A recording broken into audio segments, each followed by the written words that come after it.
case of Jessica Paget.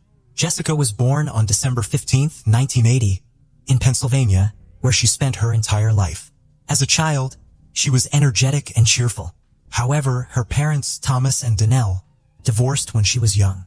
Her mother later remarried, and Jessica formed a close bond with her stepfather, whom she considered her second father. After graduating from high school in 1998, Jessica attended college to study preschool education. It was during this time that she met her future husband, Michael Paget. They began dating, moved in together, and had 2 children over the course of their 8-year relationship. Although they didn't get married until August 2014, Michael was a caring father and husband. However, like any family, they experienced ups and downs in their relationship. Jessica was happy with Michael, but just 4 months after their wedding, she vanished. Before her disappearance, Jessica worked at a kindergarten in Northampton for 2 years. She loved her job as she was passionate about working with children and had a natural ability to connect with them. The children adored her and she enjoyed spending time with them. On November 21st, Jessica dropped off her older children at school and then headed to work with her younger son, who attended the same kindergarten. It was a typical day, with no indication of the trouble that was to come. Jessica asked her administrator if she could take a short break from work to send a fax to her mother's house in a rural area near Northampton. The administrator agreed, and Jessica left her son at kindergarten before driving to her mother's house. She was expected to return to work within 30 minutes, but an hour passed and she didn't come back. Her colleagues tried calling her, but she didn't answer. When Jessica failed to return, the kindergarten administrator contacted her husband, Michael, to ask if he knew where she was. Michael said he was at work and hadn't heard from her. He tried calling her, but all his calls went straight to voicemail, which was unusual for Jessica as she always answered calls from her family. Michael then called his mother-in-law, Danelle, who was in Florida, to see if Jessica had contacted her. However, Danelle hadn't heard from her daughter all day and was immediately worried. She suggested that Michael call her husband, Greg, who was Jessica's stepfather, to see if he had any information. However, Greg reported that he hadn't seen or spoken to Jessica that day. As the minutes ticked by, Jessica's relatives grew increasingly worried. After numerous failed attempts to contact her, Danelle took a flight to Pennsylvania to search for her daughter. Meanwhile, for hours after Jessica disappeared from work, her husband Michael reported her missing to the police. He expressed his concern that Jessica would never leave their children voluntarily, leading him to fear the worst. The police promptly launched an investigation distributing Jessica's description to all nearby stations.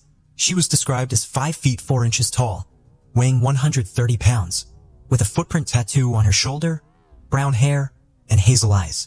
At the time of her disappearance, she was wearing gray sweatpants and a black hoodie with the words "Duck Duck Goose" on the front and "Staff" on the back. A thorough search of local hospitals and morgues yielded no results. Detectives worked to determine Jessica's whereabouts, interviewing her co-workers in the process. However, everyone they spoke to reported that Jessica had no enemies and was well liked by her colleagues, children, and their parents. According to her co-workers, Jessica seemed fine when she left work at lunchtime and they noticed nothing unusual about her behavior. 2 hours after Michael reported his wife Jessica missing, the police were able to locate her phone signal, which indicated that it was approximately 1 mile from the kindergarten where she worked. Although the data was not entirely accurate due to inherent location determination errors, it provided a general area for the police to focus their search. However, by the time they began searching, it was already nighttime. The police found Jessica's car, a white Subaru Outback, in a nearby parking lot. The vehicle was unlocked and empty, with her purse, documents, and bank card still inside. The keys were in the ignition, and her phone was on the passenger seat next to her purse. There were no signs of a crime in the car, leaving the police with several unanswered questions. Where was Jessica, and what had caused her to abandon her car and valuables so close to her workplace? To answer these questions, the police sought CCTV footage. A camera on the back wall of a store across the street had captured the area where Jessica's car was found. After reviewing the footage with the store manager, the police saw Jessica driving into the parking lot at around 1 p.m. She got out of the car and stood by the driver's door for a short time before leaving and not returning. The investigators were baffled by Jessica's disappearance, as she had left behind her documents, phone, and keys. It was unclear whether she had intentionally gone into hiding. Surveillance footage showed Jessica walking between 2 buildings towards another parking lot, where she vanished from view due to the lack of cameras. To get a better look at the footage, the investigators made a copy of the video to review on a larger screen at the police station. The Northampton Police Department, being a small force, enlisted the help of the Pennsylvania State Police to coordinate a search effort. Flyers with Jessica's photo were distributed throughout Northampton and surrounding cities, as well as shared on social media and through local news outlets. State police detectives began reconstructing the events leading up to Jessica's disappearance. They started by re-interviewing the kindergarten staff, who revealed that Jessica had left work to send a fax from her mother's house. The detectives then visited the house, which was approximately 4 miles from the kindergarten, in search of answers. The detectives met with Danelle and her husband Greg at the scene and learned that Jessica had keys to their home and could visit at any time. On the day of her disappearance, both Danelle and Greg had been out, Danelle in Florida and Greg elsewhere, which left uncertainty about Jessica's activities at the house. They also checked Greg's fax machine for records of usage but found that the device was faulty, which didn't provide any clear information. Jessica might have used another fax machine, but it still didn't explain why she had left her belongings in her car. The detectives decided to speak with Jessica's husband Michael, as husbands are often suspects in such cases, to confirm Michael's story that he was the first to leave the house on the day Jessica disappeared. Detectives investigated his claim. It was a possibility they couldn't rule out, as statistically, a significant number of disappearances involve a partner. As they continued the investigation, the police arranged a search party, and local media alerted the public about Jessica's disappearance. Anyone with information was asked to come forward. By this point, 48 hours had passed, but no new leads emerged on Jessica's journey to her mother's house. To bait in their investigation, detectives scoured the route to her mother's house for surveillance cameras. One key location, an Exxon gas station adjacent to the main road leading to the mother's residence, had multiple cameras installed. Given the fact that this gas station was strategically situated on Jessica's stated route, the police logically inferred that if Jessica drove in the direction she said, she would be captured on camera. A review of the recording showed that her car was, indeed, captured driving by at approximately 12:56 p.m. From there, the journey to her mother's house took just a few minutes, suggesting Jessica would need to make the short trip back in order to utilize a functional fax machine, which wasn't operational at her mother's home. While fast-forwarding the tape to find a shot of the vehicle's potential return, detectives made a perplexing observation. The footage shows Jessica's white car speeding through a gas station just 14 minutes later. Notably, the car took a peculiar route, turning towards the gas station and continuing onto the other side without stopping, before heading towards the city center, where the car was later abandoned in a parking lot. Given her rapid pace, the likely reason for this unusual detour was a red traffic light at the intersection, which Jessica may have attempted to avoid by cutting through the gas station. From there, she drove onto a different road where the light was green and eventually left her car in the parking lot, where a police officer discovered it later. However, a surprising detail emerged upon closer inspection of the footage. Jessica, who was 5 feet, 4 inches tall and 130 pounds, appeared to be much shorter and lighter than the person seen exiting her car.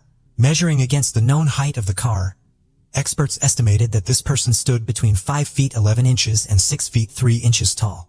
Moreover, during their examination of the abandoned car, the police noticed that the driver's seat was pushed forward, which would make it uncomfortable for someone taller than 5 feet 11 inches to operate the vehicle comfortably. The police initially found it suspicious that the driver's seat was positioned for someone of Jessica's height. However, after reviewing the footage, they discovered that the person who got out of the car had adjusted the seat to its most forward position, attempting to make it seem like Jessica was driving. But this raised another question. Who was the tall person seen in the footage? Michael. He stood at around 6 feet tall.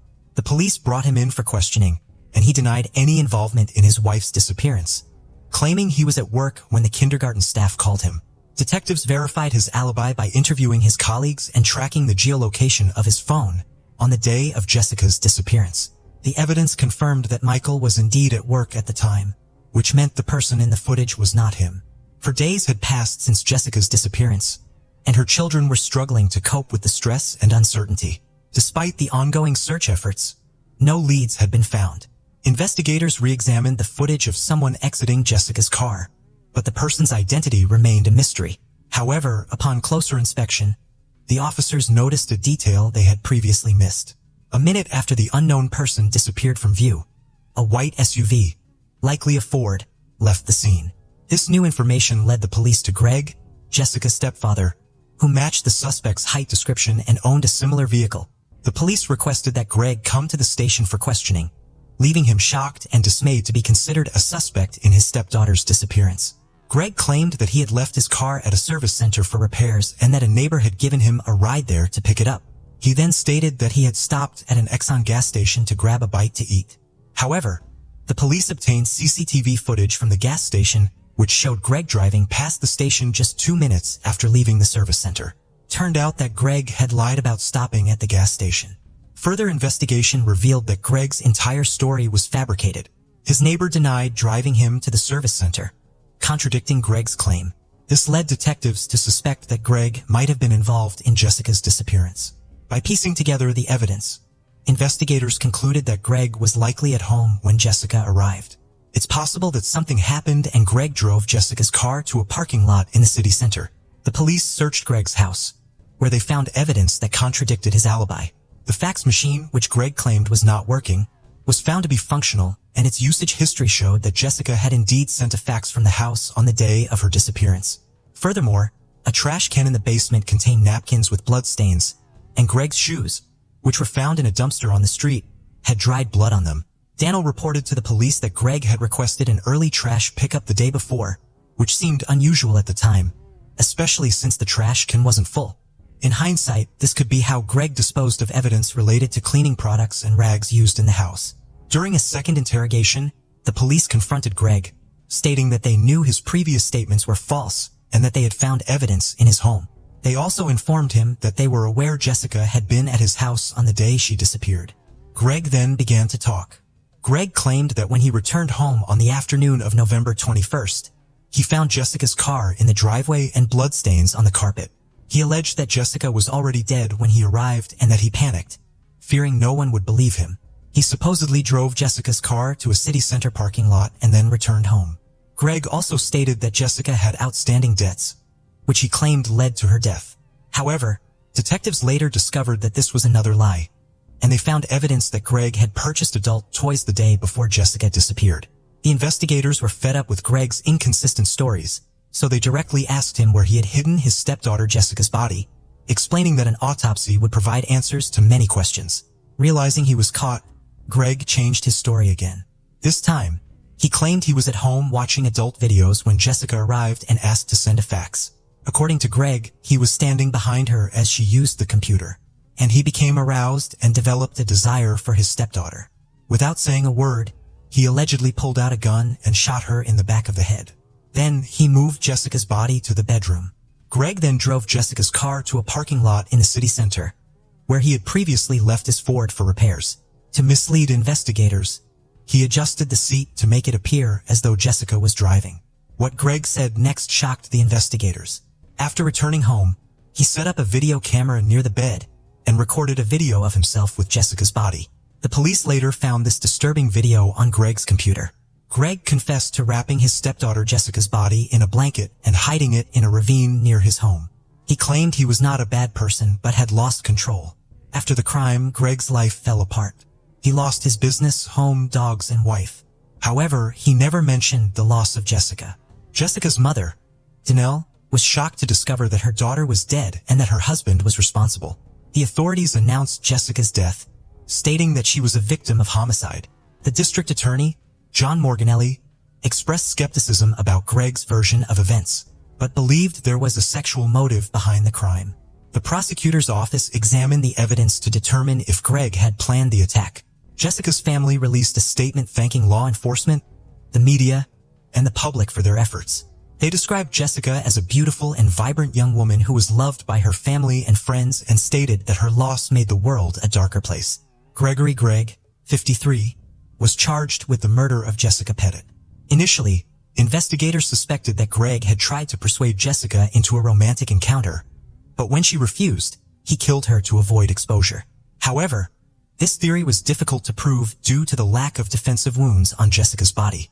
She died from a single wound to the back of her head, which corroborated Greg's testimony.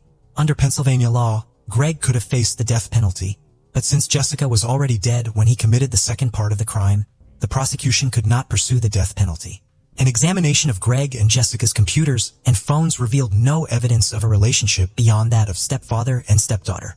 The trial began in 2015. District Attorney John Morganelli noted that Greg's lawyer, John McMahon Jr., failed to submit the results of a mental health evaluation for Greg. McMahon claimed that Greg evaluated for a possible insanity defense, but the evaluation found that Greg did not have a diminished mental capacity, so McMahon did not use it in the trial. During the trial, the jury was forced to watch a disturbing 6-minute video that Greg had recorded, which showed him committing heinous crimes using adult toys he had purchased the day before. The jury was reluctant to view the video, but the judge ruled that they were obligated to watch it before reaching a verdict. Greg's lawyer argued that the crime was not premeditated and that his client should be charged with a third-degree crime rather than a first-degree crime. In response, Northampton County District Attorney John Morganelli presented the video as evidence to prove that the crime was, in fact, premeditated. Morganelli explained that this was necessary to convince the jurors of Greg's guilt, despite the disturbing nature of the footage. The jury delivered a unanimous verdict in just 6 minutes, finding Greg guilty of taking Jessica's life and desecrating her body.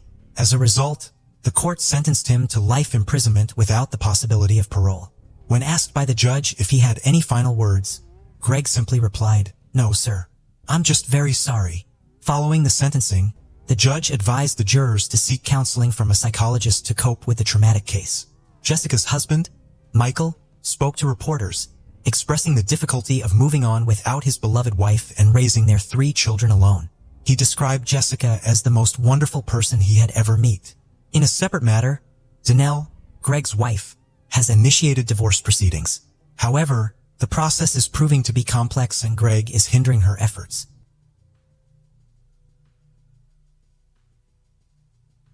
Human remains were found in the woods behind a hotel outside Atlanta on September 16, 1993. Someone had seemingly placed the remains behind an electrical unit that was covered by pine-strewn branches in a wooded area that sat between a former Fairfield Inn and a vacant medical office. This was an apparent attempt to hide the body, which was already in an advanced state of decomposition.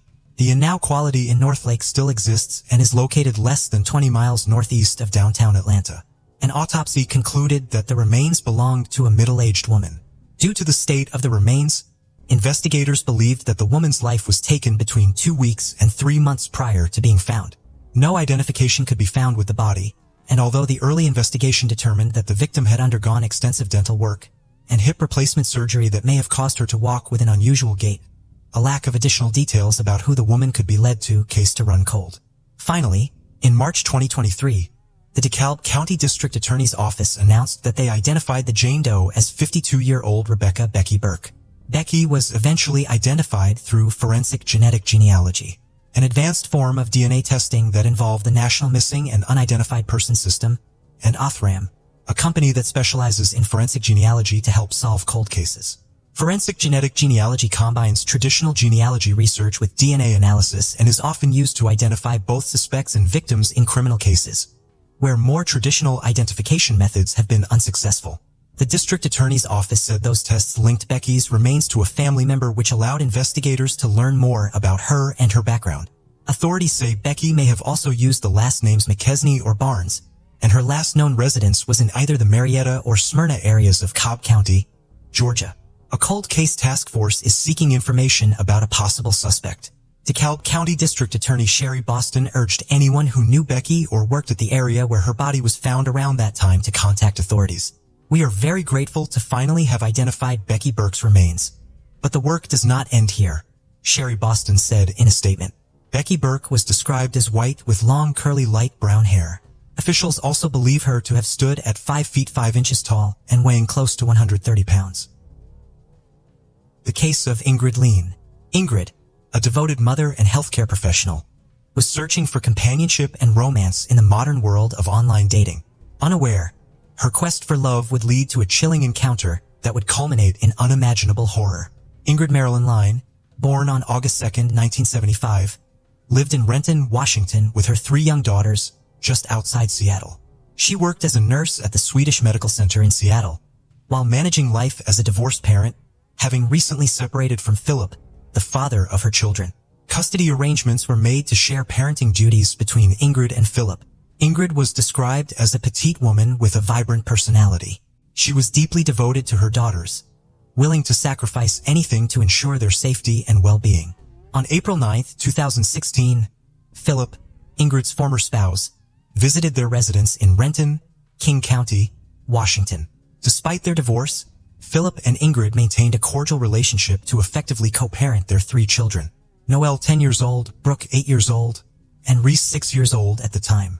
Ingrid knew that Philip planned to bring the girls back to their apartment in Renton after spending the night with. When Philip arrived at the house around 10 a.m., he noticed that Ingrid's Toyota Highlander was not in its usual spot in front of the house. Although Ingrid was supposed to be off duty from her job as a nurse at Seattle's Swedish Medical Center, she was expecting her daughters to return to her care that day. Philip was confident that Ingrid would have been home to welcome them. After several failed attempts to reach Ingrid by phone, Philip contacted Ingrid's mother, Jorga. Together, they entered the house using the key Jorga had. While searching the house, Jorga found Ingrid's purse, phone, and other personal belongings, including her driver's license. But there was no sign of Ingrid herself. It seemed unlikely that she would have left without notifying anyone. Concerned, Jorga decided to contact the authorities and report that Ingrid was missing. As the investigation progressed, the authorities reached out to Ingrid's friends and neighbors, learning that she had mentioned going on a date the previous night to one of them. Additionally, a neighbor mentioned that Ingrid had recently started seeing a man. Jorga and Philip were unaware of Ingrid's romantic involvement, but they shared a phone account, allowing Ingrid to access Jorga's call logs. Upon inspecting the logs, Jorga noticed multiple calls to the same Montana-based number. Suspicious, Ingrid's sister conducted some online investigation and discovered that the number belonged to a Facebook account registered to a man named John Robert Charlton. Concerned about her daughter's well-being, Jorga reached out to the number via text on Saturday, informing the recipient that she had contacted 911 to seek information about her daughter's whereabouts. John Charlton responded to Jorga's text with surprise, asking, "What's happening?" He then explained that he and Ingrid had attended a Mariners game the previous day, but did not spend the night together, as Ingrid needed to be up early to tend to her children. Despite Jorga's insistence that he speak to the police, John did not respond further. On April 9th, a resident named Mike Novasio, who lives in the Seattle area, made a call to the authorities. When he returned home, he noticed an unusual weight in one of his recycling bins, which he had left outside for collection, scheduled for April 7th. Sensing that something was wrong, he decided to investigate further. Upon opening the bin, he was shocked to find 3 translucent plastic bags, one of which contained what appeared to be human remains. Alarmed, he promptly notified the authorities. Upon their arrival, the police and medical examiner carefully examined the contents of the bags. Inside, they discovered a human head, a foot, an arm with a hand, and a lower leg. Despite the absence of decomposition, the facial features were still discernible, allowing for the identification of the remains as belonging to Ingrid Lyne. In the following days, additional fragments of Ingrid's remains were found. Some were discovered at a recycling facility, while others were located in a cooler at a different site. Unfortunately, not all of Ingrid's remains were recovered. During a search of Ingrid's home, the police found Marina's game tickets on her laptop, dated April 8th. It was inferred that Ingrid and John had attended the game scheduled for 7:10 p.m. on April 11th. John was brought in for questioning following his arrest. During the interrogation, he admitted to knowing Ingrid and revealed that they had been dating for approximately a month after meeting online. He stated that he typically spent the night at her residence, but on that particular night he did not, as her children were due to return the following day. He recounted that they went to a bar following the Mariners game before driving back to her residence in her car. He admitted to having little recollection of events thereafter, attributing it to being heavily intoxicated. John mentioned they engaged in sexual activity that night, and remembered Ingrid's peculiar behavior, but beyond that, his memory was hazy. When questioned about his actions afterward, he claimed uncertainty, but speculated that he likely slept on a downtown Seattle sidewalk, waking up there the next morning. He surmised that Ingrid had driven him to the city center of Seattle before departing. John expressed to authorities that he was not of sound mind, struggling with alcohol dependency and currently without a permanent residence. John underwent a physical examination, and his injuries were documented through photographs. Scratches were observed on his left hand and forehead, while cuts were present on his mouth and chin, along with scrapes on his chest. His ex-girlfriend informed authorities that she had encountered him on April 9th, noting a swollen and injured lip. Despite claiming he was robbed, he still had his wallet. On April 20th, the police found Ingrid's vehicle in Belltown, just outside of Seattle. However, John's account contradicted the evidence. When they searched the car, the authorities found garbage bags identical to the ones containing the body parts. Additionally, 3 fingerprints lifted from the driver's door handle were sent for testing, and the results matched those of John Charlton. John Charlton was arrested by the authorities on suspicion of committing first-degree murder against Ingrid, as well as stealing her vehicle. The case against John heavily depended on circumstantial evidence. Despite this, he pleaded not guilty. During his defense, John's legal team argued the lack of physical evidence connecting him to Ingrid's murder. Initially, John denied any knowledge of Ingrid's fate that night, but later changed his plea to guilty. Before the trial, based on the evidence presented during court proceedings, the prosecution contended that John strangled Ingrid to death within her residence before dismembering her body in her bathtub using a pruning saw. Following the dismemberment, John purportedly disposed of Ingrid's remains across various locations in Seattle. Ingrid's death was officially classified as a homicide by the medical examiner. During the investigation of her residence, authorities found an almost empty package of plastic bags similar to those in which her body parts were discovered across Seattle. Ingrid's bathroom yielded a 15-inch pruning saw suspected to have been used in the dismemberment process. Upon inspecting the area beneath the bathtub, police uncovered human remains. John Charlton received the maximum sentence permitted under the state's sentencing guidelines, which amounted to a prison term of just over 27 years.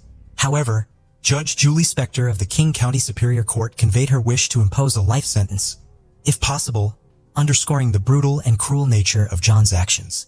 Beyond anyone's belief, during his sentencing, John addressed the court and Ingrid's family, expressing his remorse with the words, "I'm truly sorry." Prior to the charges related to homicide, John had a history of criminal convictions, including aggravated robbery, felony theft, grand theft auto, 4th-degree assault, and 3rd-degree theft. Additionally, he was arrested for burglary. John's past was marked by turmoil. In 2006, his parents, Rye and Joan Charlton, expressed concerns for their safety due to their son's drunken behavior. This prompted them to obtain a temporary protection order against him. John disclosed to them that he was feeling overwhelmed by life's pressures and experiencing psychological instability. Court records indicate that on March 2, 2006, John was intoxicated and aggressive, attempting to provoke a confrontation with his parents. Reports suggest that he was found intoxicated and behaving aggressively towards them in their residence, posing a physical and verbal threat. During this period, Rye recalled an incident where John forced his wife to watch the movie Hannibal, which he had retrieved from a shelf, warning her to watch this and be cautious. Court documents also reveal John's parents' concerns about his potential crack cocaine use, along with their observation that he holds grudges for years and becomes frustrated and intimidating when under the influence of alcohol or drugs, causing fear of violence. It was upon the request of John's parents that the petition for the protection order was eventually withdrawn. Friends of Ingrid speculate that she ventured into online dating because, as a single parent juggling 2 young daughters and a demanding full-time nursing job, it seemed like a convenient way to meet someone amidst her hectic routine. Ingrid's untimely death left a profound void in the lives of her loved ones, whose grief knows no bounds. Their pain is a testament to the irreparable loss of a cherished mother, daughter, and friend. In the aftermath, the community rallied around Ingrid's family, offering support and solidarity in their time of need. Their resilience in the face of tragedy is a testament to the strength of the human spirit. Though Ingrid's life was tragically cut short, her memory lives on in the hearts of all who knew and loved her. May her story serve as a cautionary tale, inspiring us to prioritize safety and vigilance in the digital age.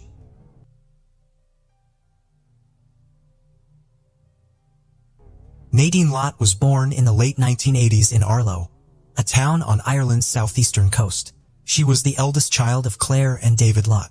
She has 3 younger siblings, Phoebe, Tanith, and Kayla.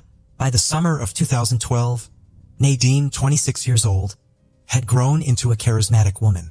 She was eagerly planning a trip to Australia, looking forward to a vacation filled with exciting experiences, sports, and new friendships. Nadine stood out from her peers with her bright smile and charming personality, which drew people to her. She had a large social circle and could easily connect with anyone. However, beneath her outgoing exterior, Nadine was a sensitive and vulnerable person who always tried to see the best in others. She cherished her family, who had loved and supported her throughout her childhood. Nadine discovered a passion for photography, capturing life's fleeting moments to preserve the world's beauty. This hobby eventually turned into a career, and she became a successful beautician, helping others enhance their natural beauty.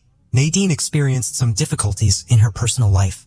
She wasn't eager to settle into a serious relationship, preferring to enjoy her independence and spend time with friends. This desire for freedom led her to take a trip to Australia, where she was attracted by the warm climate, stunning beaches, and exotic landscapes. Finding everything fresh and romantic, Nadine met Daniel Murtaugh in Australia, and it was as if they were polar opposites. While Nadine was outgoing and lively, Daniel was quiet and reserved, with piercing eyes and a toned physique that immediately caught her attention. Despite their differences, they felt an instant and inexplicable connection, sharing common interests and a deep sense of intimacy. As they spent more time together, their days were filled with unforgettable experiences and memories. They strolled along stunning beaches, explored the crystal-clear waters, and shared their deepest dreams and secrets. Nadine was captivated by Daniel's surfing skills, and he was drawn to her carefree spirit, genuine nature, and infectious laughter. Their connection grew stronger with each passing day, unencumbered by any barriers or reservations. Daniel, a few years Nadine's senior, hailed from Dayan, a suburb of Dublin, where he worked as a window fitter and lived with his family. Nadine viewed it as a casual fling without any serious commitments. Phoebe was the first to discover Daniel. Shortly after, Claire, the mother, learned about the relationship from her child. Claire quickly suspected that this relationship may not be long-lasting. Nadine's life changed dramatically when she found out she was pregnant with Daniel's baby. A few months later, Daniel attempted to rekindle their relationship and start a family, but it ultimately didn't work out. In November 2013, Nadine gave birth to a baby girl named Kia, but Daniel was noticeably absent during this significant moment. Instead, her sister Phoebe was the one who offered emotional support and remained a constant companion. Phoebe was by Nadine's side during childbirth, took the first photo of mother and daughter, and played a vital role in helping Nadine navigate the challenges of new motherhood. Nadine's pregnancy marked a turning point in her life, as she transitioned into her new role as a mother. Despite the difficulties she faced, Nadine found solace in Phoebe's unwavering support and love.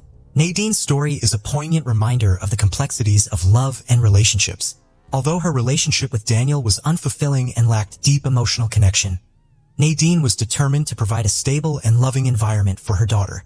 Daniel failed to take responsibility for his actions and showed no interest in being a devoted father, leaving Nadine to raise Kia on her own. Nadine had always tried to provide the best life for her daughter, Kia. In 2016, she wanted to build a home with her loved ones, so she rented a house where everyone could live together as a family. However, her hopes were crushed when Daniel, Kia's father, failed to move in with them. This realization marked the end of Nadine's. Daniel's constant absence and broken promises had left her emotionally drained, so she made the decision to end their relationship and start a new chapter in her life. Despite their separation, Nadine had held onto the hope that Kia would still be able to maintain a relationship with her father. Claire, Nadine's mother, had a more realistic view of Daniel's. His love for boxing was a higher priority for him than his family. In contrast, Nadine remained devoted to her daughter, Kia, providing her with the love, care, and support she required. As Kia grew up without her father, she had her mother as a role model, teaching her to persevere through challenges. In October 2019, Claire suggested that Nadine celebrate her birthday in Rome. During the trip, Nadine's daughter, Kia, also referred to as Nine, confided in her mother about the struggles she was facing in her life. Nadine had moved on from her relationship with Daniel and was thriving as a single mother. She enjoyed her job, took pride in her accomplishments, and was happy with her life. Her future looked promising, especially after being offered a modeling job. Her happiness was short-lived when she discovered that Daniel continued to make unfulfilled promises to visit their daughter Kia in Ireland. When Daniel requested a meeting to give Nadine money for Kia, she was skeptical, suspecting that he just wanted to see her, not their daughter. She agreed to his request, but only because she didn't want Kia to think poorly of him. Nadine still held on to the hope of creating a real family, despite the increasing impossibility of it. To shield Kia from disappointment, and Nadine made excuses for her father's absence. She wanted to protect her daughter from Daniel's irresponsibility and neglect. Meanwhile, Daniel was reluctant to let Nadine go and was fearful that she might start dating other men. As a result, Nadine felt forced to keep her personal life hidden from him to avoid his controlling behavior and threats. In 2019, Nadine Lott's life drastically changed after she ended her relationship with her partner, Daniel. She started dating a new partner from Turkey, but her attempts to keep this relationship private were unsuccessful. Daniel discovered Nadine's new partner and became furious, sparking a series of stalking incidents that caused her immense distress. On December 5th, Nadine sent a clear message to Daniel, stating that their relationship was over and demanding that he stop harassing her. She believed this would finally bring an end to the toxic relationship.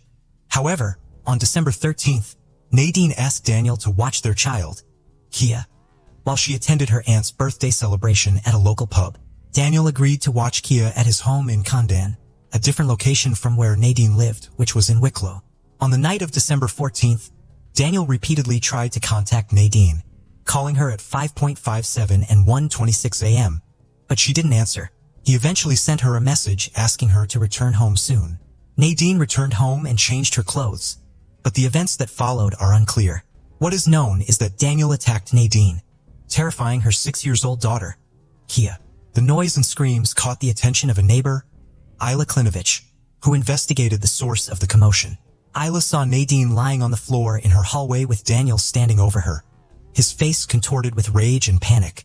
Horrified, Isla retreated to her apartment and quickly contacted Nadine's family. When Claire, mother of Nadine's, heard Isla's story, she felt overwhelmed with fear and anxiety. Daniel fled the scene in his Volvo, leaving behind a trail of dust and blood.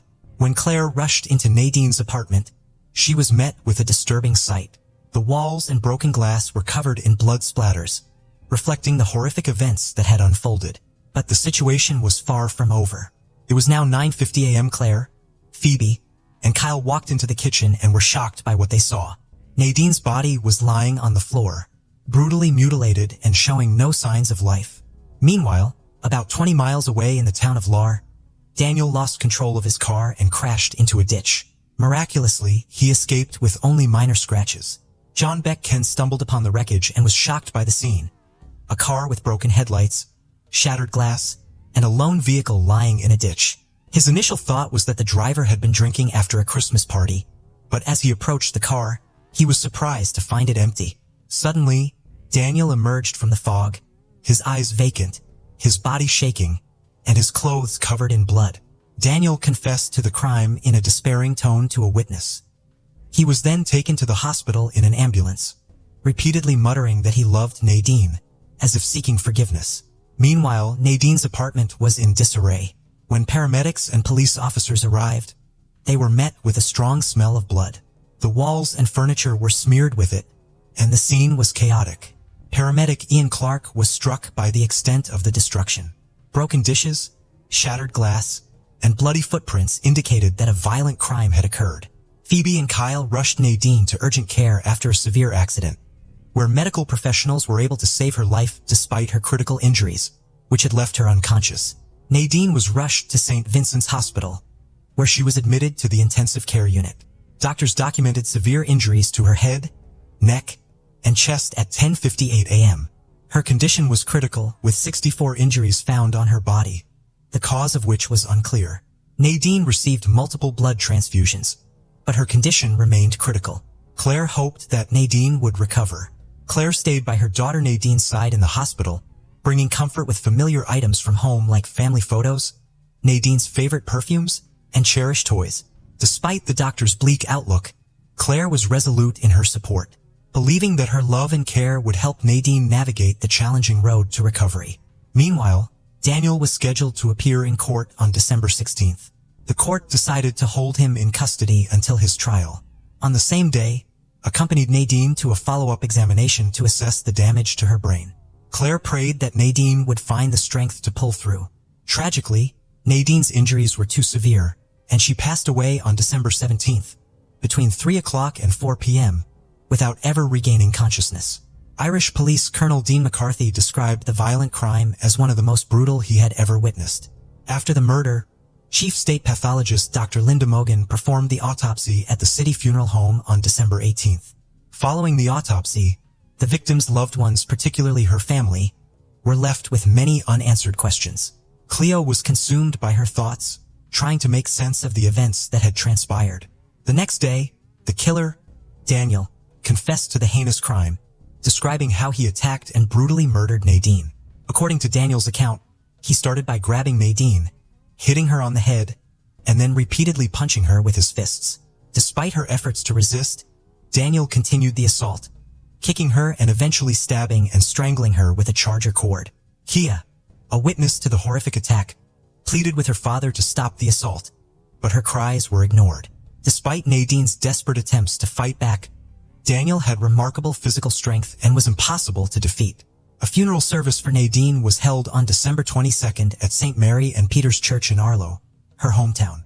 The ceremony drew over 1,000 mourners, and hundreds more watched the live broadcast as they gathered to bid their final farewells. 6 people carefully carried the coffin containing Nadine, a young and beautiful girl, as if she were asleep in eternal rest. The altar was surrounded by scarlet velvet roses. Nadine's mother, Claire, sat in the front row, struggling to hold back tears as she gazed at her daughter's coffin. Her eyes shone with love and admiration for she who lay before her. Family and friends gathered nearby, overcome with grief, as they clutched handkerchiefs to their faces and openly wept.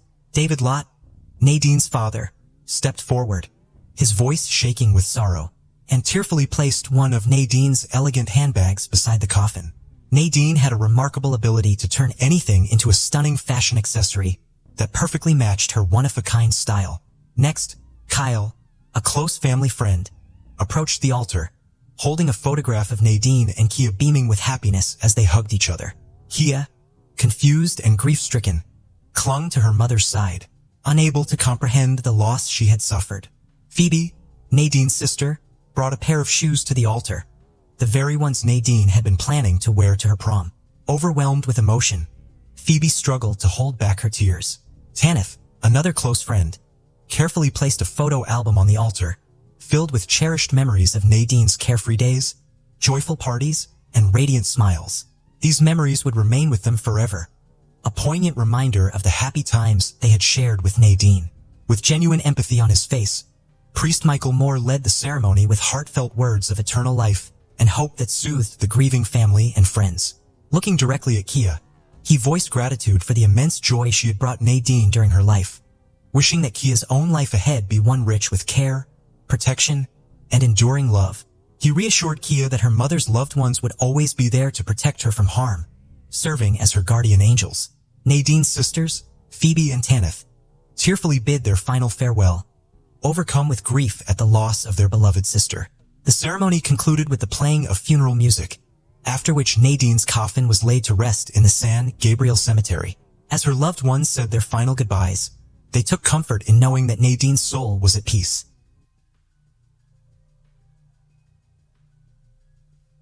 Case of Anupama Gulati. Some murder cases are so brutal and disturbing that they defy belief. Today, we're looking at a case from India that isn't even documented on Wikipedia.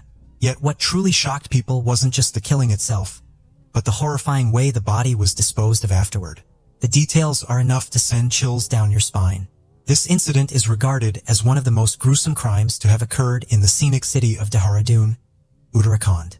So what exactly happened in the Anupama Gulati deep freezer case? Watch till the end to uncover the full story. On October 15, 2010, Anupama Gulati, who lived in Dehradun, Uttarakhand, resided with her husband and their 2 children. Around that time, her phone began experiencing unusual disruptions. Her parents and brother would normally speak to her 2 or 3 times a week, so whenever her phone was switched off for extended periods, it caused them serious concern. Worried about her sudden unavailability, Anupama's brother, S.K. Chaturvedi, began contacting her husband, Rajesh Gulati, to ask about her. Each time he called, Rajesh offered the same explanation. Anupama was either too busy or had stepped out for some work. This situation went on for nearly 2 weeks. During that period, Anupama stayed in regular contact with her brother through email, a detail SK found somewhat unusual. Still, the Gulati family felt reassured, as her messages consistently stated that she was doing well and was happy with her husband and their 2 children. This pattern continued for about 2 months. However, when repeated attempts to reach her by phone failed, her parents asked SK Chaturvedi to travel to Dehradun and meet Anupama in person. When Chaturvedi reached Rajesh's house on December 12, 2010, Rajesh reacted with visible anger at the sight of him. He stepped outside and locked the door behind him. Rajesh then told Chaturvedi that Anupama was out somewhere and unavailable to meet. Suspicious of his behavior, Chaturvedi attempted to force his way into the house, which sparked a heated confrontation between the two men. Despite the altercation, Rajesh refused to let him enter. Moreover, when Chaturvedi repeatedly questioned him about his sister's whereabouts, Rajesh failed to provide any clear or convincing explanation. After this, Anupama's brother went to a nearby police station and filed a missing person report for his sister, Anupama Gulati. He also informed the authorities that he had attempted to enter her house, but his brother-in-law had refused to let him inside. Finding the circumstances suspicious, a police team accompanied Chaturvedi to Rajesh Gulati's residence. When Rajesh saw the police arrive with him, he appeared visibly unsettled. The officers began asking routine questions about Anupama's whereabouts, but Rajesh avoided giving clear answers and instead attempted to mislead them. However, the police quickly saw through Rajesh's attempts to mislead them and decided to conduct a thorough search of the house. During the inspection, one officer noticed a locked room. When it was opened, nothing appeared unusual at first glance, except for a large standing freezer inside. Since such industrial freezers are usually found in big stores or restaurants, the officers found it highly suspicious. They questioned why Rajesh would need such a massive appliance for a small family household. Deciding to examine it further, the police opened the freezer. Inside, they discovered numerous small black packets. When one of the officers opened a packet, it contained pieces of human flesh. As they continued checking the others, the horror deepened. One of the packets held a human skull, leaving everyone at the scene stunned. After the gruesome discovery, Rajesh Gulati broke down in tears and confessed to the police that the remains found inside the freezer were parts of Anupama's body. Following his statement, the police immediately placed him under arrest. After completing the required formalities, Rajesh was produced before the local court, where officers secured a 5-day police remand for further investigation. According to Rajesh's statement, he met Anupama while studying at Delhi University, where he completed his master's degree in science before going on to become a software engineer. During their university years, the two grew very close, and their friendship gradually developed into a serious relationship. Initially, they kept their relationship hidden from their families. However, they eventually decided to marry, and both families approved of their union. In 1999, Rajesh and Anupama were married in a grand ceremony. After his marriage, Rajesh's career took off quickly, and he landed a job at a big company in the United States. Rajesh and Anupama moved to the US, where they were financially stable and even bought a house. However, Anupama wanted to work too, but Rajesh opposed it due to the visa requirements. This led to arguments between the couple, and Rajesh discovered that Anupama was developing a close friendship with his close friend. This further intensified the tensions in their marriage. In 2006, Anupama gave birth to twin children, which brought some harmony to the household. However, in 2007 to 2008, during the recession in America, Rajesh lost his job. He managed to sustain his family with his savings for a while, but eventually he had to sell his house and return to India with his family. The ongoing arguments between Rajesh and Anupama escalated into a physical altercation, prompting them to take the matter to the family court.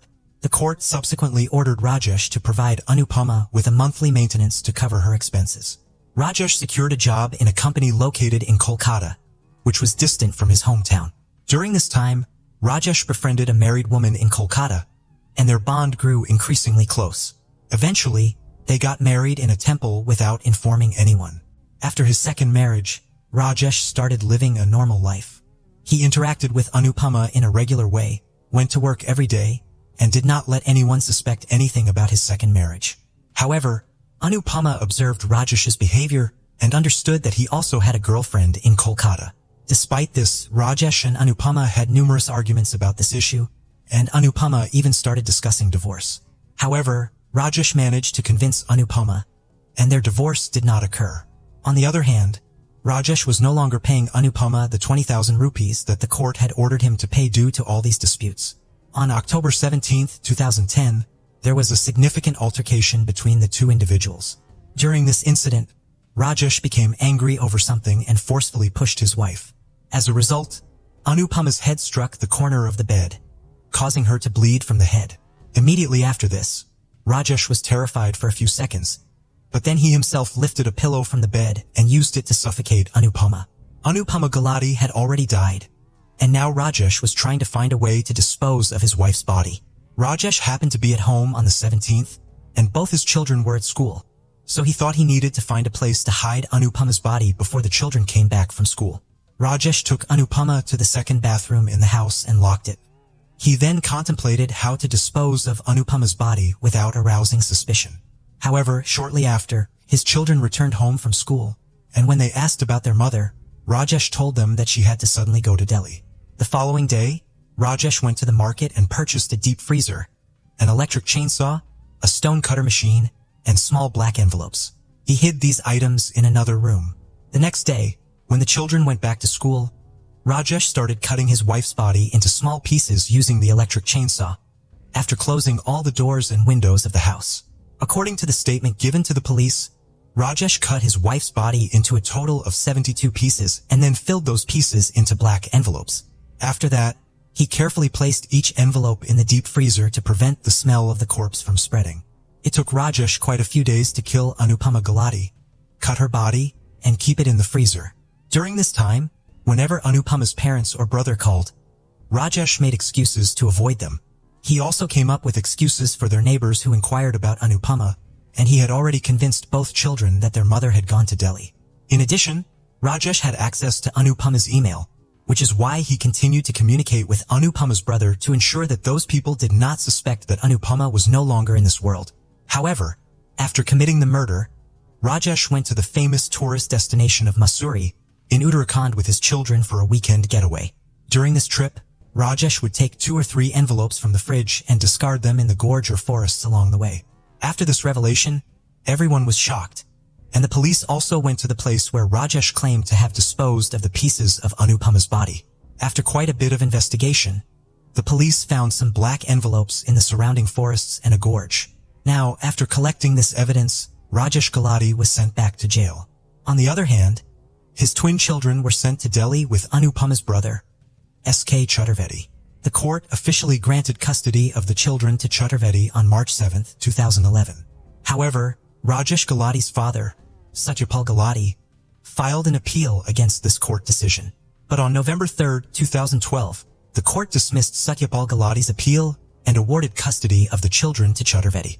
Additionally, based on the police's evidence, it was proven that Rajesh Gulati had brutally murdered his wife and cut her body into 72 pieces.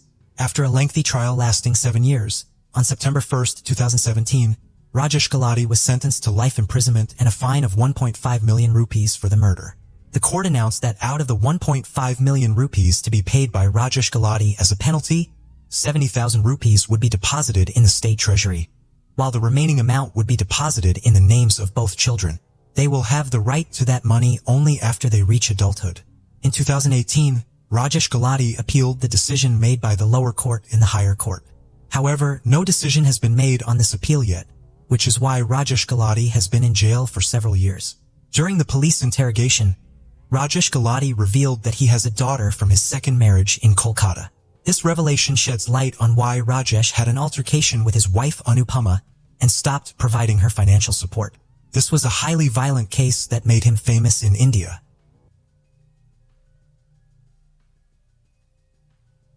Our next case takes us to Loleta, a small town with a population of just over 800. Nestled in the heart of Northern California's Humboldt County, Loleta is surrounded by beautiful forest and rolling hills, providing a picturesque backdrop for outdoor activities such as hiking, fishing, and camping. But it was here in this idyllic setting that a gruesome discovery was made in 1998. On March 27, 1998, a Loleta resident and his son were on a boat sailing down the Eel River. In search of driftwood, something strange attracted their attention near Cockrebin Island as they were navigating through the river's bends and turns. They initially assumed it was just another piece of wood entangled in a nearby tree's branches. But as they got closer, they realized they were witnessing what appeared to be human remains. They were horrified at their discovery and rushed to inform the authorities at the Humboldt County Sheriff's Office. The people of Loleta were shocked and dismayed as a result of this tragic day, which would never be forgotten and would always be a part of this small town's history. On hearing the news, the sheriff's deputies wasted no time in responding. They hurried by jet boat to the Eel River, unaware at the time that this case was going to stick with them for a very long time. They finally arrived at the location where the locals had reported the discovery. Their greatest fears were realized. The body of a man was found there, only partially clothed and in a stage of advanced decomposition. The deputies could make out that he was a white adult male despite a state of decay. But other than that, they had no idea who he was or how he got into the river. The deputies were shocked at what they were seeing, and even the most seasoned were taken aback by the state the body was in.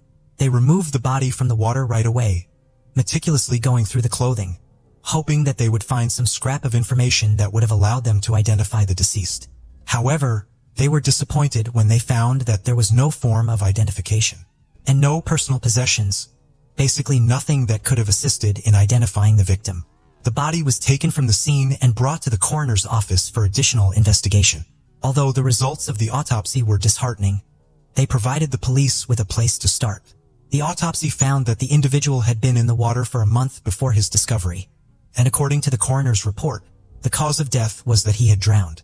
They were also able to find out some basic information about the man, including the fact that he was a white male adult, 5 foot 10 inches tall, about 170 pounds and likely 35 to 45 years old. However, when they checked the database, this description did not match any reported missing persons from Northern California. Taking this into account, they began an investigation to find this unknown man's identity, and he was given the name of the Humboldt County John Doe. As they attempted to solve the riddle surrounding the man they had discovered in the river, detectives felt a sense of urgency before they could figure out what happened before his death. They understood they had to learn who he was. They were determined to learn who this individual had been because they were positive that someone out there was missing a loved one.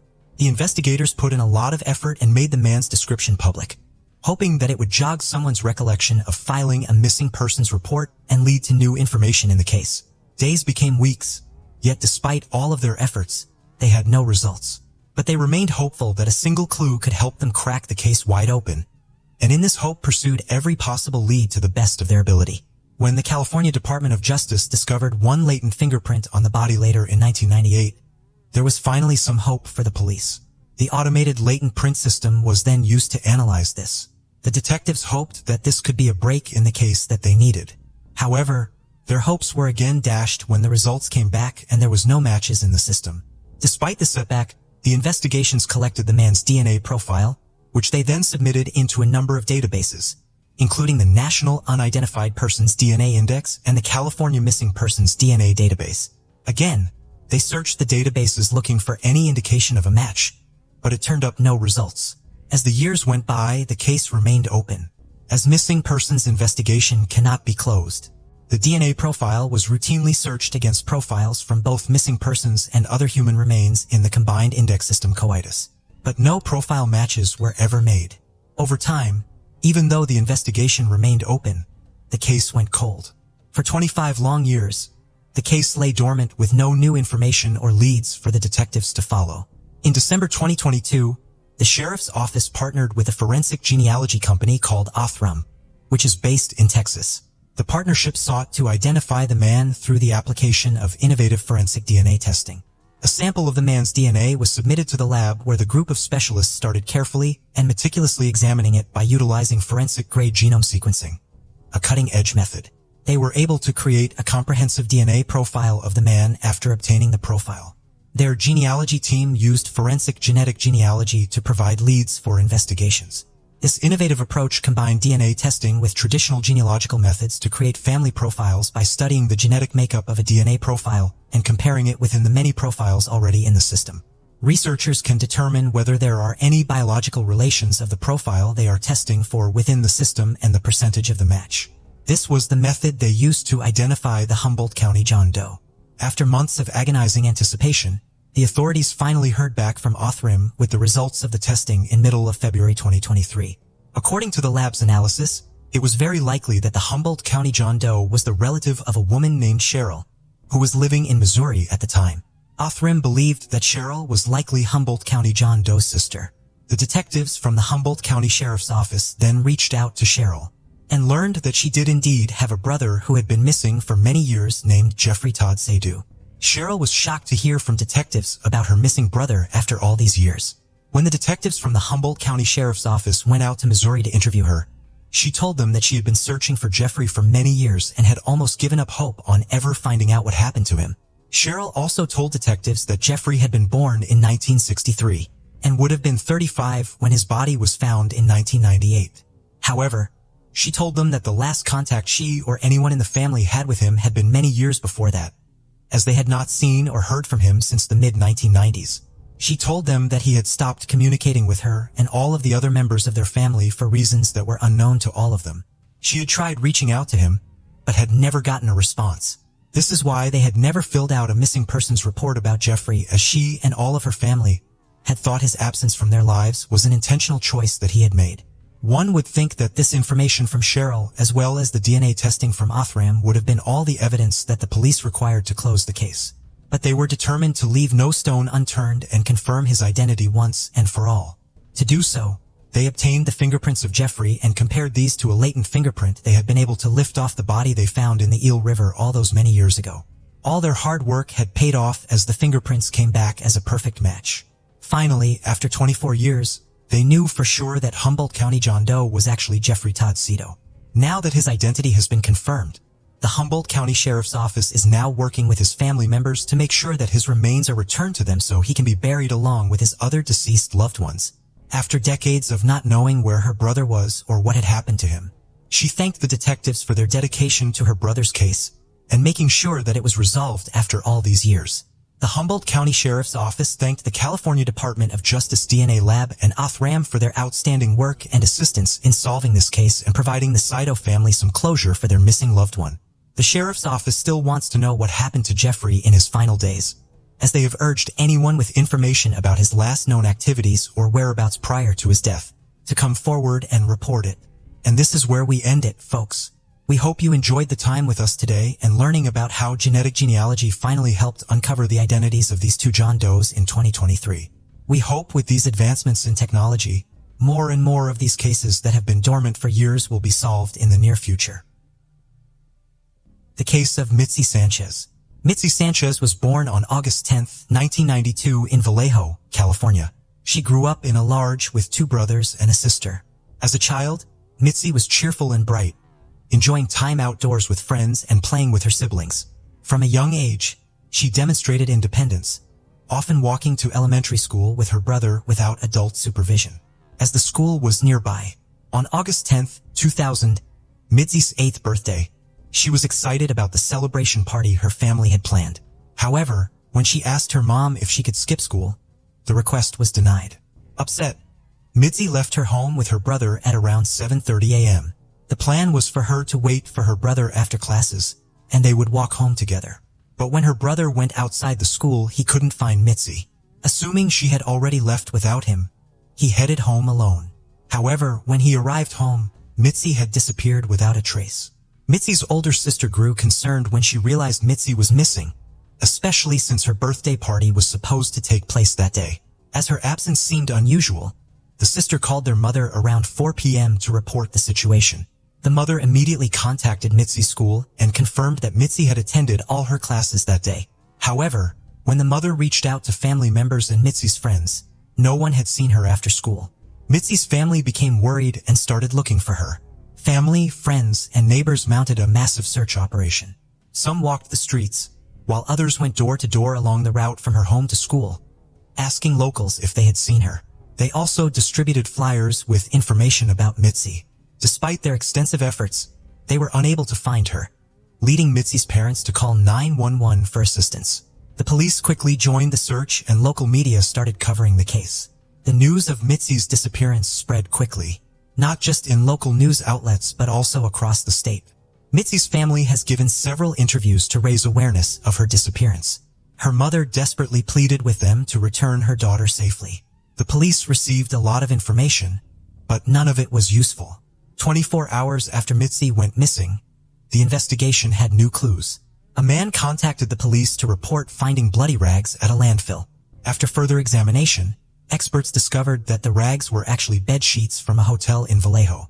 The evidence was sent to the lab for analysis, but it would take several days to obtain the results. Investigators also went to the hotel, but they were unable to confirm whether Mitzy was there. As the investigators waited for the lab results, They thoroughly searched the landfill for any additional clues, but they found nothing. However, the next day, August 12th, the police received a call that changed the course of the investigation. At around 11 a.m., a man called the police to report a disturbing incident. While driving through an industrial area in Santa Clara, he saw a little girl running towards his van, screaming that someone was chasing her. The girl quickly got into the van, and the driver saw a man running in their direction. A young girl escaped from her kidnapper and sought help from a van driver. As soon as she got into the truck, the kidnapper quickly fled the scene. The girl, who identified herself as Mitzy Sanchez, told the driver what had happened, and he immediately contacted the police. The officers quickly took Mitzy to a hospital for a medical examination. They also arranged for her to speak with her mother over the phone. And soon her relatives arrived at the hospital where they were reunited with Mitzy. The van driver proved to be a valuable witness in the investigation. He was able to provide the police with the license plate number of the kidnapper's vehicle, which he had seen as it sped away. The truck driver happened to be on the road that day, which was lucky. If he hadn't been there, the kidnapper might have caught up with Mitzy. Police checked the license plate and discovered that the car belonged to 39-year-old Curtis Dean Anderson, a man with a history of crime. He had previous convictions for theft and kidnapping and was also suspected of other offenses. Police took a statement from Mitzy about what happened to her. Mitzy recounted that on August 10th, she was excited to finish school and head home to celebrate her birthday with her family. When her last class ended, she decided not to wait for her brother and walked home alone. As she walked, she noticed a car parked by the side of the road about a few hundred yards away. Inside, a man was watching her through the rearview mirror. The girl felt uncomfortable, but she was not worried because it was daytime and she was walking on a familiar street. In addition, because she was young, she was not aware of the potential risks posed by strangers. Mitzy was approached by a man who got out of his car and asked for her help. He claimed to have a leg injury from an accident and needed assistance in retrieving a roll of tape from under the car seat. Despite feeling uneasy, Mitzy agreed to help, as her parents had taught her to assist others in need. However, as soon as Mitzy reached for the tape, the man's intentions became clear. He pushed her into the car, covered her mouth, and slammed the door shut. Mitzy tried to scream, but it was too late. The man drove away, Mitzy to watch in horror as they passed by her home, where her family was preparing to celebrate her birthday. The man eventually stopped in a deserted parking lot, where he gave Mitzy new clothes and forced her to change. He then threw away her old clothes in a nearby trash bin. He warned Mitzy not to try to escape, claiming he had a gun and that no one had ever managed to escape from him. For the next few hours, Mitzy was driven to an unknown location. Mitzy demanded to know why she had been kidnapped, but the man's response was that he had gone through a similar experience as a child. When night fell, he stopped the car again and began covering the windows with rags to conceal their location. He then shackled Mitzy's leg with a chain and padlock. The man pulled out a bottle of alcohol and insisted that Mitzy drink some. Despite her initial reluctance, she eventually gave in. He took pictures of her using a camera. The perpetrator then lay down in the car to sleep. Fearing that she would be at his mercy if she fell asleep, Mitzy stayed awake and began thinking of an escape plan. Her chance came when she saw a police car driving past the parking lot. However, it was too far away, and she realized that even if she screamed, the officers would not be able to hear her. The next day, the perpetrator continued to drive Mitzy around the city, forcing her to sit on the floor of the car and covering her with sheets to conceal her from view.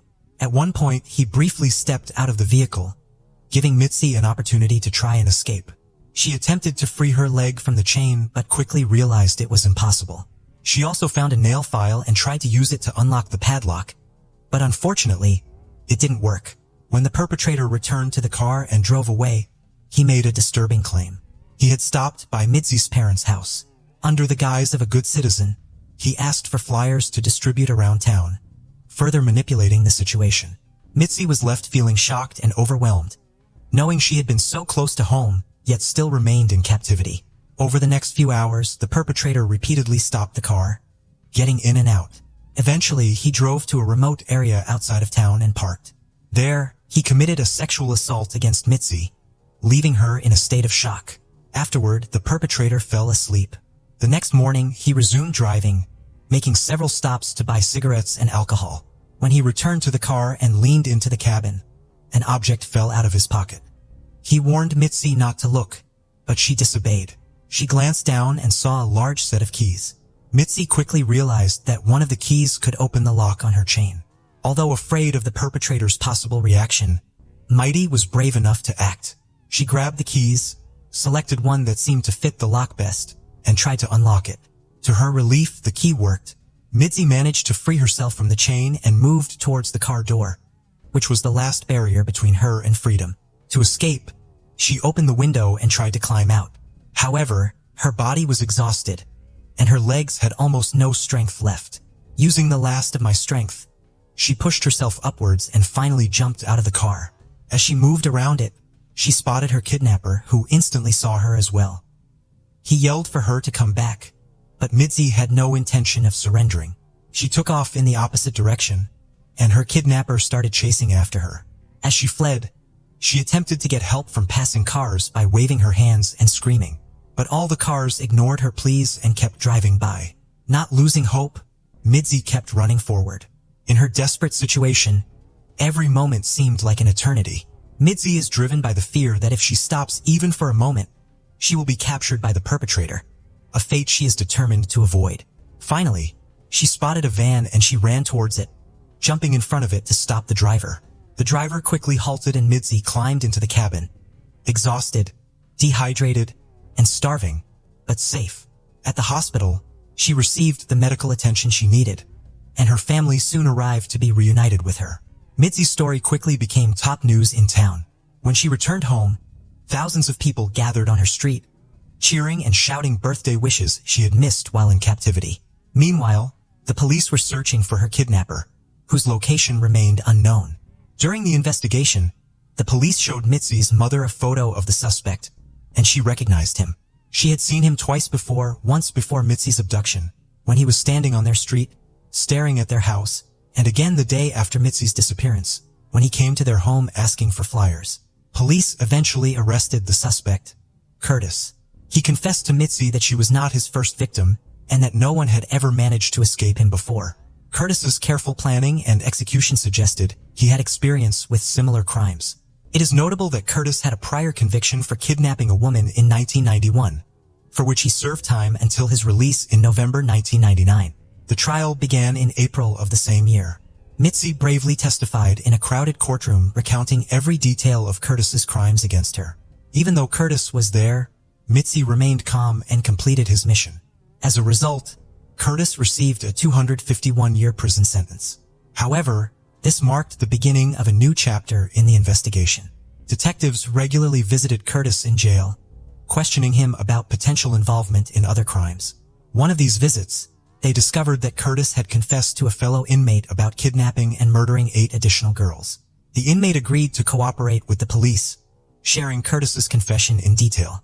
However, Curtis himself was reluctant to reveal all his secrets. Instead of denying the allegations, he attempted to negotiate privileges in exchange for information, speaking with detectives in riddles. As for Mitzy, she was constantly bullied and ridiculed by her classmates, labeling her the kidnapped girl. They even told her she should have died instead of being rescued. The constant bullying made her school years extremely difficult, which hindered her recovery from the traumatic experience. Mitzy could no longer handle the immense pressure. As a result, she turned to alcohol as a means of coping with stress, relying more and more on it. Eventually, she lost hope of returning to a normal life. However, a car accident after a party with friends changes her life forever. Mitzy suffered serious injuries, including a broken neck and arm, and spent 2 weeks in a coma. Upon waking up, she received news from her doctors. She was pregnant with a daughter. This gave Mitzy the power to change her life for the better.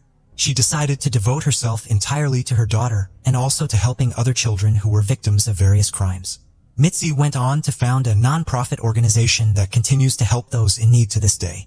As for Curtis, he passed away in 2007 due to illness just 6 years after being sentenced. The detectives' only regret was that they were unable to obtain full confessions from him regarding other cases he was suspected of being involved in. Notably, his son followed a similar path and was also convicted of murder. Unfortunately, the son's life was cut short in prison in 2019.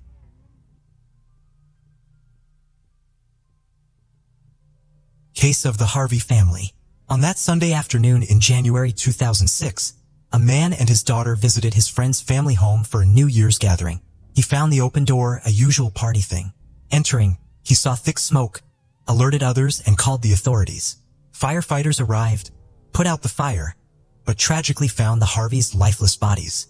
What seemed like a fire turned into a murder investigation, leaving the investigators both shaken and perplexed. 49-year-old Brian Taba Harvey, a local icon, gained recognition in the 1980s as the singer-songwriter for the underground indie band House of Freaks. Despite parting ways professionally with his musical partner, Johnny Hott, in the 90s, they remained close friends.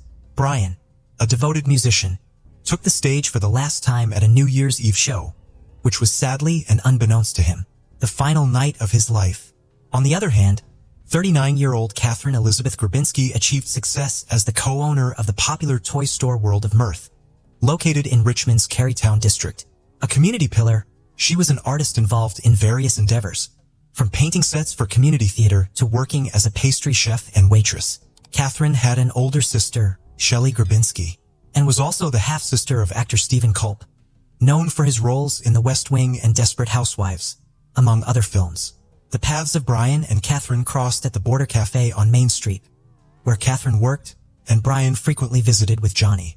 In 1990, they got married, and the House of Freaks released an album featuring a song dedicated to Catherine titled, I Got Happy. The couple welcomed 2 daughters into their lives, Stella and their first daughter, born in 1996, and Ruby May, born in 2001. While Brian continued his musical pursuits, he also took on a job working on computers for the Henrico County school system. Catherine, on the other hand, embarked on the entrepreneurial path by opening World of Mirth, a unique toy and gift store that became a cornerstone in the fashionable Carytown neighborhood. Her brother, Stephen Culp, explained in court that she wanted to create a space where parents could come with their kids and spend time, and kids could play with the toys without any toys that resembled weapons such as guns or swords. The Harvey family established their home in a stately old neighborhood on the south side of Richmond with large trees, porch swings, and ivy-covered surroundings. They had a family room in the basement of their 2-story red brick house. The beautiful family was well known and beloved in the community of Richmond, and no one really had bad intentions towards them, or so everyone thought. On New Year's Day, Sunday 2006, Brian, his wife Catherine, and their 2 daughters, 9-year-old Stella and 4-year-old Ruby, anticipated a bustling day ahead. Their plans included hosting a lunchtime barbecue for friends and family, prompting them to rise early and make preparations for the upcoming festivities. It had become a tradition for them to throw a party every New Year's Day, gathering their extensive circle of friends for the occasion. On that Sunday morning, Brian went outside their residence in the fashionable Woodland Heights area of Richmond, Virginia, to retrieve the newspaper. Absorbed in the front page news, he returned indoors without locking the door. Since they lived in a relatively safe neighborhood, this wouldn't normally have been a cause for concern. Typically, they also didn't secure the door on party days, leaving it open for arriving friends. However, on this day, unbeknownst to Brian, opportunistic criminals were secretly lurking nearby. Catherine was busily preparing cookies in the kitchen for the anticipated guests who were expected to arrive shortly. Suddenly, she heard voices emanating from the living room. Assuming someone had arrived earlier than expected, she approached the living room, only to be confronted not by familiar faces, but by 2 unknown men. In the tense moments that followed, Brian, Catherine, and young Ruby were directed to go downstairs to the basement playroom. Stella, who had spent the previous night at a slumber party, had not yet joined them. Once the family was confined to the small space, the intruders used electrical cords and packing tape to restrain them, ensuring their cooperation to prevent any harm as the intruders proceeded to ransack the house. Around 10 a.m., a knock on the front door interrupted them. The apparent leader of the group released Catherine from her restraints and instructed her to deal with whoever was at the door. However, before allowing her to leave, he issued a stern warning. If she sought help or attempted to escape, her daughter and husband would be murdered, as the imminent arrival of Stella was threatened. A distressed Catherine found herself in a difficult dilemma.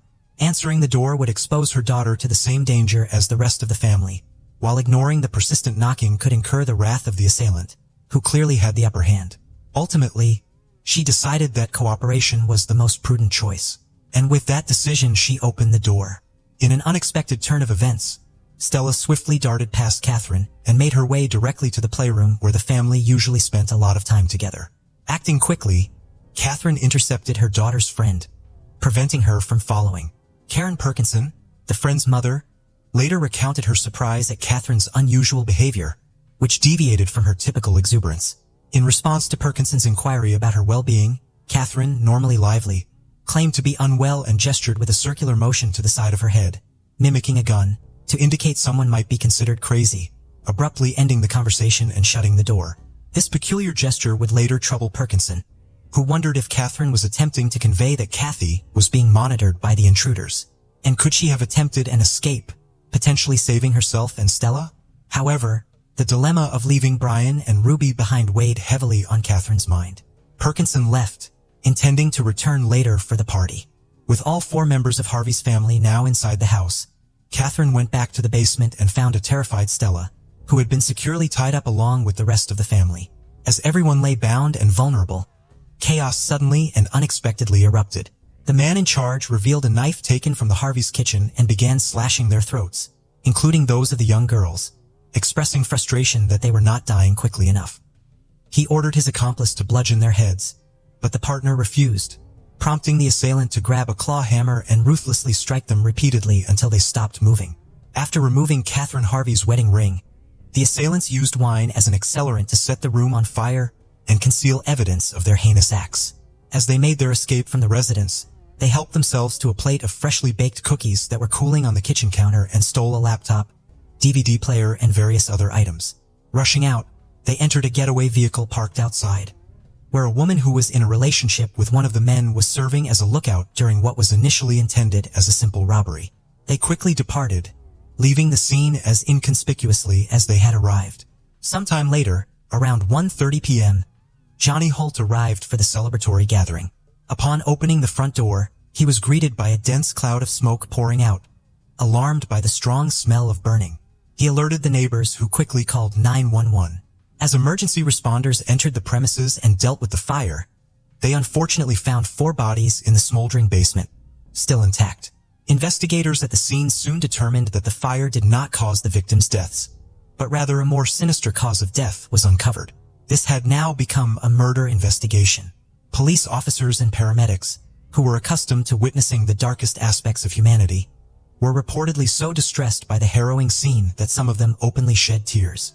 The revelation that the parents had been forced to witness the brutal deaths of their children and vice versa was heartbreaking to imagine. Autopsies revealed that Brian and Catherine died from blunt force trauma to the head. Stella tragically succumbed to a combination of blunt force trauma and smoke inhalation, suggesting she was alive when the fire started. Despite her severe injuries, Ruby's death resulted from stab wounds to her neck and back. Despite initiating an immediate investigation into the murders, the authorities had little evidence. Recognizing the potential for criminals to divulge information, they appealed to the public for assistance. And fortunately, their breakthrough came a few days later on January 6th. A woman named LaToya Pye contacted the police, requesting them to perform a welfare check on her friend, 21-year-old Ashley Basil. Pye expressed her concerns as she believed that Ashley's boyfriend, 29-year-old Ree Joseph Dandridge, and his uncle, 29-year-old Ricky Javan Gray, were involved in the murder of the Harvey family. Ricky, who was slightly younger than his nephew by a few months, was said to be the one in charge. The shocking revelation continued, as Pye disclosed that the 2 men had stored evidence of their crimes at her residence. She revealed that Gray and Dandridge had recently visited her home with a laptop that had an image of the Harveys as its wallpaper, and the Harvey case had by then received extensive coverage in the news, leaving no doubt that the laptop belonged to them. Additionally, LaToya provided detailed information about a plan devised by Ashley, Gray, and Dandridge to rob Ashley's parents. In this plan, Ashley was supposed to pretend to be a hostage, allowing Ricky and Gray to extort money from the Bossy Tuckers, which would make Ashley appear innocent, even though she was aware of the entire plan and had been offered a role. LaToya declined, becoming suspicious of the trio. The uncle and nephew were the only ones that returned hours later, and when asked about Ashley's whereabouts, they cryptically replied, "Ashley has gone bye-bye." This statement heightened LaToya's concerns, prompting her to contact the police. It was this crucial information that investigators needed to start connecting the dots. Having confirmed LaToya's information, investigators proceeded to the residence where Ashley resided with her mother, 46-year-old Mary Basil Tucker, and stepfather, 55-year-old Purcell Tucker. To their horror, they encountered yet another gruesome scene. Upon entering the home, they discovered the lifeless bodies of all 3 victims who had been subjected to a brutal method similar to the Harvey family's fate. The victims were bound, gagged, and had their throats mercilessly slit. Duct tape wound tightly around their heads had inflicted additional suffering on Mary and Purcell, who both displayed deep neck lacerations. Purcell had a sock forcibly inserted into his throat, and Ashley tragically was found to have been suffocated with a plastic bag. The common cause of death for all 3 was determined to be suffocation and torture. Suspecting the presence of killers, law enforcement agencies from across the region collaborated in a joint effort to apprehend them before they could commit further atrocities. Harvey, Purcell, and Mary led quiet, peaceful lives without any known enemies. Purcell worked as a forklift operator, while Mary was employed by a housekeeping business. Their tranquil existence was shattered by the betrayal of their own daughter, which ultimately led to the tragic demise of an innocent couple who was simply trying to enjoy their retirement years. The investigators swiftly uncovered the crucial link between the Harvey and Tucker cases. Ashley was found wearing Brian Harvey's wedding band, the same one that was missing and taken from Catherine. With this revelation, urgent action was imperative to apprehend Gray and Dandridge before they could inflict further irreparable harm. They traced their movements back to their home state of Pennsylvania, and Gray and Dandridge were captured in Philadelphia on January 7th. In questioning, Dandridge asserted that the murders had been conceived by his uncle, and he had merely followed instructions. Faced with these incriminating accusations, readily admitted to the killings of the Harveys and his involvement in those of Ashley and her parents. While these straightforward confessions were enough to leave anyone astounded, it became apparent that this was just the beginning. Gray provided gruesome, intricate details of both family massacres, emphasizing that their actions were driven solely by the need for money. During the Harvey family murders, unbeknownst to everyone, was under the influence of PCP, a drug known for inducing auditory and visual hallucinations, as well as violent behavior. Throughout his confession, Gray maintained a chilling, emotionless stare, and his utter indifference towards the lives he took led investigators to believe they were face to face with the devil incarnate. It was also revealed that Gray was responsible for the murder of his wife, Trevor Terrell Gray, whose body was uncovered in a shallow grave on Brookside Avenue in Washington, Pennsylvania. The couple had been married for 6 months prior to her tragic murder and resided together in a house owned by Trevor's family along with Gray's nephew, Rory. According to Trevor's parents, the Grays frequently engaged in bitter arguments, and claw marks on Rye's forearm were even discovered on the day Trevor's body was found. Despite being interviewed by Washington police, neither Gray nor Dandridge were initially considered suspects.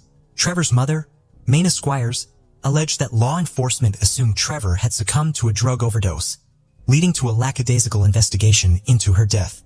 Although Trevor's demise was deemed suspicious at the time, a homicide investigation was only initiated after Gray's confession in 2006. On December 31, 2005, a brutal assault unfolded where 26-year-old Ryan Kai was attacked by 2 men in front of his parents' Arlington home, who were later identified as Gray and Dandridge. The assault left Kai with severe beating and stab wounds to the chest, neck, and arms, resulting in a near-fatal assault that caused him to spend the following 2 weeks in a coma and permanently lose the use of his right arm. On February 9, 2006, Ricky Gray faced 5 charges of capital murder, while Ray Dandridge was indicted on 3 counts of murder for his involvement in the Baskerville Tucker killings. Despite their earlier admissions, both men pleaded not guilty. After a 6-month trial, the jury found Gray guilty on all counts, leading to a life sentence for the murders of Brian and Catherine Harvey. In response to the brutal taking of Stella and Ruby's lives, the court deemed nothing less than a death sentence appropriate. In September 2006, following his uncle's conviction, and after learning the verdict in his case, Dandridge opted for a plea deal to evade the death penalty. He received a life sentence without the possibility of parole. In December 2006, Ricky Gray faced charges from Chesterfield County for the murder of Cheryl Warner, a 37-year-old legal secretary and mother of 3. Warner was discovered shot and hanged by an electrical cord in the basement of her Burning Beaver residence. Gray entered a not guilty plea.